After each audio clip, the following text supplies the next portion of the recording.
Hello दोस्तों, आज हम जानेंगे पंचतंत्र की कहानी, जो कि चतुर बंदर और लालची मगरमच्छ की कहानी है।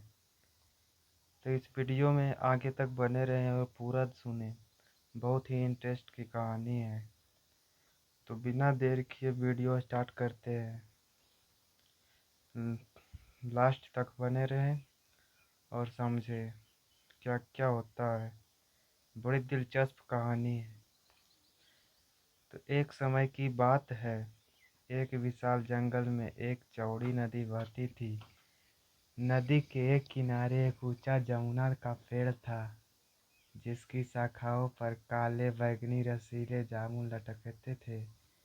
इस पेड़ पर एक समझदार बंदर रहता था, जिसका नाम था चिंटू। चिंटू न सिर्फ चतुर था, बल्कि उसकी आंखों में एक खास चमक थी, जो उसकी बुद्धिमानी को दर्शाती थी।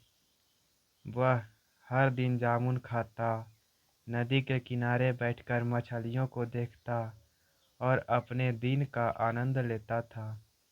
लेकिन उस नदी में एक मगरमच्छ रहता था, जिसका नाम था भोलू। भोलू दिखने में भोला भाला था, लेकिन उसका मन लालच और चालबाजी से भरा था। चिंटू और भोलू की दोस्ती का आरंभ कैसे हुआ? एक दिन भोलू ने चिंटू को पेड़ की सबसे ऊंची डाल पर बैठे हुए देखा। चिंटू एक जामुन तोड़कर बड़े मजे से खा रहा था। भोलू की आंखों में लालच की चमक आ गई। उसने सोचा, अगर मैं इस बंदर से दोस्ती कर लूं, तो मुझे रोज जामुन मिलेंगे। उसने चिंटू को आवाज लगाई, ए बंदर भाई, तुम्हारा नाम क्या है? मैं तुम्हारा दोस्त बनना चाहता हूँ। चिंटू ने नीचे देखा और हंसते हुए कहा, मेरा नाम चिंटू है। और तुम कौन हो? नदी के राजा? भोलू ने मुस्कुराते हुए जवाब दिया, मैं भोलू हूँ, इस नदी का मगरमच्छ। चलो दोस्ती करते हैं। तुम मुझे जामुन दो और मैं तुम्हें नदी के उस पार की सैर कराऊंगा। चिंटू को भोलू की बातों में कुछ शक हुआ। उसने सोचा, यह पंचतंत्र की कहानी जैसा लग रहा है, जहाँ चालाकी और धोखा छिपा होता है। फिर भी उसने भोलू को परखने के लिए एक जामुन नीचे फेंक दिया। भोलू ने उसे खाया और जोर से तारीफ की, वाह, ऐसा स्वादिष्ट जामुन मैंने कभी नहीं खाया। तुम सच में मेरे दोस्त बनने लायक हो। इस तरह उनकी दोस्ती शुरू हुई। हर दिन चिंटू भोलू को जामुन देता और भोलू उसे अपनी पीठ पर बिठाकर नदी के उस पार ले जाता। वहाँ चिंटू को नए नए फल, रंग बिरंगे पक्षी और जंगल की खूबसूरती देखने को मिलती। लेकिन चिंटू हमेशा सतर्क रहता था, क्योंकि उसे पता था कि पंचतंत्र की कहानी में दोस्ती के पीछे अक्सर कोई न कोई चाल होती है। पंचतंत्र की कहानी में लालच और धोखा भी है। कई दिन बीत गए।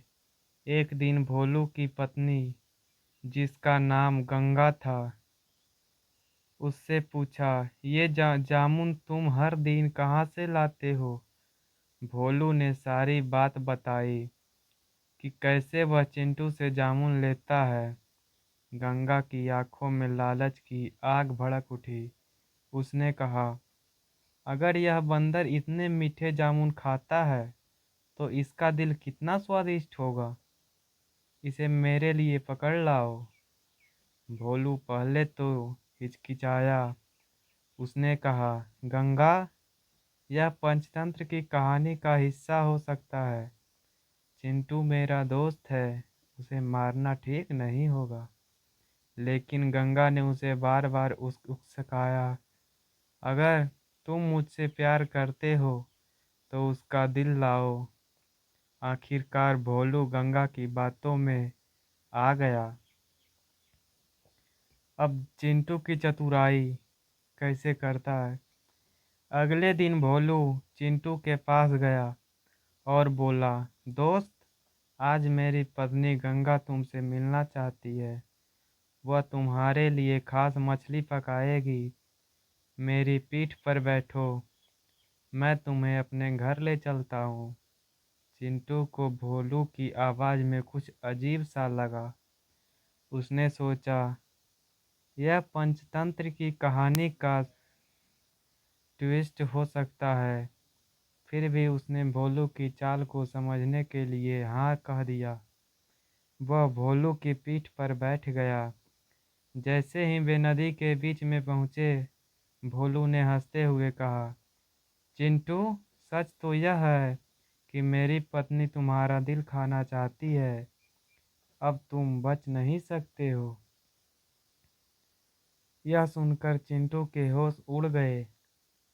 नदी का पानी ठंडा था और भोलू के दांत उसकी पीठ के पास चमक रहे थे। लेकिन चिंटू ने हिम्मत नहीं हारी। उसने दिमाग लगाया और हंसते हुए कहा, अरे भोलू, तुमने पहले क्यों नहीं बताया? मेरा दिल तो पेड़ पर ही छूट गया है। मैं उसे जामुन के साथ रखता हूँ ताकि वह मीठा बना रहे। चलो वापस चलते हैं, मैं उसे ले आता हूँ। भोलू को चिंटू की बात सच लगी। उसने सोचा, यह पंचतंत्र की कहानी में सचमुच एक नया मोड़ है। वह तुरंत किनारे की ओर मुड़ा। जैसे ही वे किनारे पर पहुँचे, चिंटू तेजी से पेड़ पर चढ़ गया और ऊपर से चिल्लाया, भोलू, तुम्हें क्या लगा मैं अपना दिल पेड़ पर छोड़ दूंगा? तुम्हारी चाल समझ में आ गई। अब कभी मेरे पास मत आना। और ये पंचतंत्र की कहानी का अंतिम पार्ट है। चिंटू की चतुराई ने उसे संकट से बाहर निकाला। भोलू को अपनी मूर्खता पर गुस्सा आया और वह जोर जोर से दहाड़ा। लेकिन चिंटू पेड़ की ऊंची डाल पर सुरक्षित था। चिंटू ने ऊपर से कुछ जामुन फेंके और कहा, ले जाओ, आखिर बार जामुन खा लो। यह पंचतंत्र की कहानी का सबक है कि लालच हमेशा हारता है। भोलू चुपचाप जामुन खाकर नदी में वापस चला गया। कई दिन बीत गए। भोलू को अपनी हार बर्दाश्त नहीं हुई। उसने सोचा, यह पंचतंत्र की कहानी अभी खत्म नहीं हुई। मैं चिंटू को फिर से फंसाऊंगा। एक दिन वह फिर से चिंटू के पास गया। इस बार उसने उदास चेहरा बनाया और कहा, चिंटू, मुझे अपनी गलती का एहसास हो गया है। मैं सच में तुम्हारा दोस्त बनना चाहता हूँ। गंगा भी तुमसे माफ़ी मांगना चाहती है। मेरे साथ चलो ना। इस बार कोई चाल नहीं होगा। चिंटू ने भोलू की बात सुनी, लेकिन उसका भरोसा अब पूरी तरह टूट चुका था। उसने कहा, भोलू, पंचतंत्र की कहानी हमें सिखाती है कि धोखे की दोस्ती कभी सच नहीं होती। तुमने एक बार मुझे धोखा देने की कोशिश की, अब दूसरी बार मौका नहीं दूंगा। और पंचतंत्र की कहानियाँ भारतीय संस्कृति प्रसिद्ध नैतिक कहानियाँ हैं जो बच्चों को जीवन के महत्वपूर्ण पाठ सिखाती है। क्या पंचतंत्र की कहानी बच्चों के लिए उपयुक्त है? हाँ, ये कहानी बच्चों के लिए बहुत उपयुक्त है क्योंकि यह उन्हें नैतिक शिक्षा और जीवन के कड़े फैसले समझने में मदद करती है। इसलिए बच्चों को ये सब सुनाते रहे। यह कहानी चतुराई के महत्व को दर्शाती है। पंचतंत्र की कहानी चतुराई के महत्व को दर्शाती है। इस कहानी में चतुराई, बुद्धिमानी और सही समय पर सही निर्णय लेने की आवश्यकता को स्पष्ट रूप से दर्शाता है। फिर आगे, भोलू को एक और मौका मिला। भोलू को एक और मौका मिला था। नहीं, इस कहानी में दिखाया गया है कि एक बार धोखा देने वाले पर विश्वास नहीं करना चाहिए। इसलिए दोस्तों, कोई भी धोखा दे उस पर विश्वास नहीं करे, नहीं तो आगे फिर पछताना पड़ेगा। इस कहानी से हमें ये सीख मिलती है कि हमें लालच से बचने और सच्ची दोस्ती के मूल्य को समझने की सीख दिलाती है। पंचतंत्र की अन्य कहानियाँ भी ऐसी ही हैं। पंचतंत्र की कहानियाँ अधिकांशतः इसी प्रकार की नैतिक शिक्षा देती है, जहाँ चतुराई और सावधानी से हर समस्या का हल होती है।